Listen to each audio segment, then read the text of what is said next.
This is the 23 News Update at 10. The rebirth of a Rockford landmark is approved for its first phase of renovations, finding a place among other Forest City projects endorsed with 2023's budget surplus fund. A $3 million makeover is on the way for Davis Park. 23 News reporter Jake Pearson talks to an area leader and a local business owner about what this brings for Davis Park and the downtown atmosphere.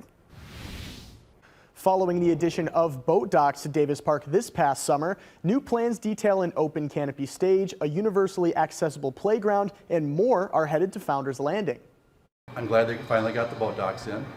Now we're going to do the next step. We're going to make that park a destination. Created in 1989, a Rockford Park gears up for a facelift, beautifying what many call an underutilized asset to the Forest City. If people can hang out in an urban area in downtown Rockford, I think the entire region, Loves Park, McChesney Park, throughout the region will benefit from that economic development. The receipt for Rockford City Council's latest project, $3 million.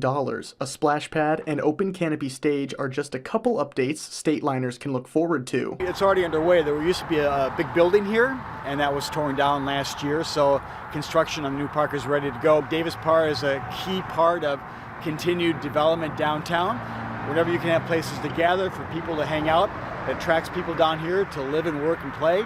Jeff Lindquist opened the Wood and Brick Tavern 9 months ago, across the street from Davis Park. He says the park's reinvention could take his business to the next level. I'm thinking this location is golden just for that very reason. Getting out of that. All those people would be kind of welcome for someone to come over here. Give those boaters a reason to downtown and hang out. Give people a reason to come downtown and hang out. If you have a reason to come down here, downtown will change completely. State Senator Steve Stottleman provided extra funding for the city, working with the Rockford Park District, RAVE, and Go Rockford to develop the park's master plan.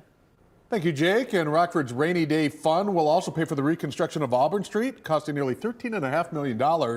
Road construction is set to begin at the end of 2025.